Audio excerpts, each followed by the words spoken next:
El Comentario Podcast presenta un espacio realizado y dirigido por Agustín Sancho Cubero. Todo comenzó en el verano de 1994, un tiempo en el que los días en Alicante se deslizaban lentos bajo un sol abrasador, sin presagiar la sombra que pronto cubriría a la familia Yaquit. Cyril, un joven de apenas 14 años, vivía junto a sus padres, Oliver e Isabel, en una residencia que, para los estándares de la época y el lugar, denotaba una posición económica desahogada. Oliver, un hombre que había dejado atrás la exigente hostelería para dedicarse al sector de la climatización, junto a Isabel, traductora de francés, habían logrado construir un patrimonio sólido. Sin embargo, en el interior de aquellas paredes, la aparente armonía se fracturaba bajo el peso de un carácter conflictivo y una rebeldía que no encontraba cauce. Las tensiones en el hogar eran una constante. Los padres, preocupados por un hijo que no terminaba de encontrar su rumbo ni en los estudios ni en sus escasas aficiones, intentaban corregir su comportamiento mediante métodos tradicionales, incluyendo reprimendas y algún que otro castigo físico. Para el joven Cyril, aquello no era disciplina, sino el combustible que alimentaba un rencor silencioso y profundo. La relación se deterioraba día tras día, creando una atmósfera de frialdad y rechazo. El 31 día de julio de 1994 marcó un punto de inflexión. Cyril regresó a casa excediendo la hora estipulada, desencadenando una discusión violenta. Según el relato posterior del joven, su padre le propinó un par de bofetadas, un acto común en la crianza de aquellos años pero que, en su mente, fue la sentencia definitiva. Aquella noche, el odio terminó de solidificarse.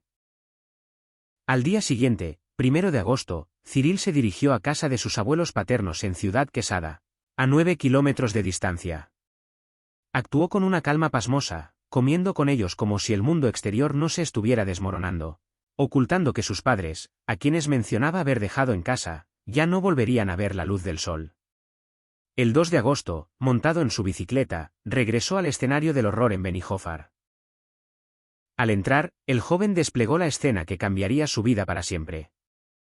Los cuerpos de sus padres yacían sin vida, Isabel en la escalera, tras recibir disparos por la espalda y el tiro de gracia, y Oliver en la cocina, acribillado por 7 impactos antes de recibir el tiro final que silenciaba su existencia. Cyril comenzó a gritar pidiendo auxilio, fingiendo ser la víctima de un robo violento. Los vecinos, consternados, acudieron a arroparlo, sin sospechar que el autor de la tragedia estaba allí mismo, pidiendo consuelo. La Guardia Civil no tardó en percibir las inconsistencias. El escenario del crimen, con su falta de puertas forzadas y la extraña selección de objetos robados, apuntaba a alguien que conocía la rutina de la casa y que no buscaba un botín, sino una ejecución. El arma utilizada, una pistola alemana no registrada perteneciente a la colección privada de su padre, terminaba de cerrar el círculo.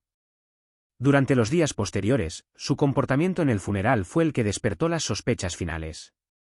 Sin una lágrima, sin una muestra de dolor auténtico, bromeando incluso con sus amigos, Cyril se mostraba ajeno al duelo. Ante la presión de los agentes en los interrogatorios, el joven, abrumado por la inconsistencia de sus mentiras, terminó por derrumbarse. Confesó haber esperado pacientemente a su madre, dispararle mientras subía la escalera, y luego aguardar en la cocina para sorprender a su padre. Tras el acto, se lavó, se vistió, simuló el robo y se marchó a casa de sus abuelos, portando el secreto de su fratricidio. Al ser menor de edad, fue internado en el centro para menores de Godella, cumpliendo únicamente 3 años de condena. Aquel episodio quedó enterrado bajo el anonimato legal que protege a los menores tras cumplir su mayoría de edad. Los años pasaron y el nombre de Cyril Yaquit quedó en el olvido, transformándose en un hombre que, tras salir del centro, heredó la fortuna de sus padres, vendió las propiedades y se marchó a Mallorca buscando una nueva vida. Allí, demostró una capacidad asombrosa para la reinserción superficial. Se formó, trabajó como auxiliar de vuelo y, gracias a su elegancia y educación, se ganó el aprecio de compañeros y pasajeros. Parecía ser un individuo distinto, un hombre formal que mantenía relaciones largas y estables. Sin embargo, en 2009, el destino quiso que su pasado saliera a la luz. Junto a su pareja, Paola, decidió participar en el programa televisivo de aventuras llamado La Vuelta al Mundo en directo. Su carisma natural los convirtió en los favoritos del público de inmediato. Pero cuando el brillo de la televisión ilumina demasiado, las sombras del pasado se vuelven largas y visibles. Las llamadas de vecinos de Benijofar, recordando aquel crimen atroz, comenzaron a inundar la producción. El programa fue consciente de la realidad cuando ya era demasiado tarde. La presión mediática fue insostenible. En una entrevista en directo, Cyril se mostró evasivo y frío, defendiendo su derecho a olvidar su pasado, al cual definió como enterrado, y acusando de indeseable a cualquiera que quisiera sacarlo a la luz. Las palabras de Cyril ante las cámaras, donde hablaba de llevar la cabeza bien alta y del amor que sentía por sí mismo, resonaron como un eco de frialdad ante las familias de sus padres fallecidos, que aún lloraban su ausencia. Paola, a su lado, lo apoyaba incondicionalmente, reafirmando que no juzgaba su pasado. Tras la expulsión del programa, la pareja se desvaneció de la vida pública. Se sabe, a través de la presencia de ella en redes sociales, que formaron una familia y que han logrado mantener una existencia alejada de los focos, aunque la mancha de aquel suceso permanece imborrable en la memoria colectiva de quienes conocieron la historia.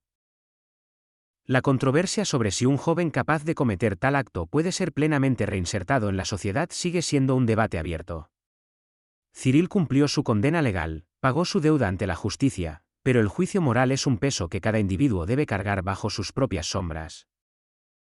El caso de Cyril Yaqui, aquel niño que acabó con sus padres y que décadas más tarde intentó ser una estrella en la televisión nacional, permanece como un recordatorio sombrío de cómo, a veces, el pasado se niega a permanecer enterrado, emergiendo con fuerza para cuestionar los límites de la redención y la memoria.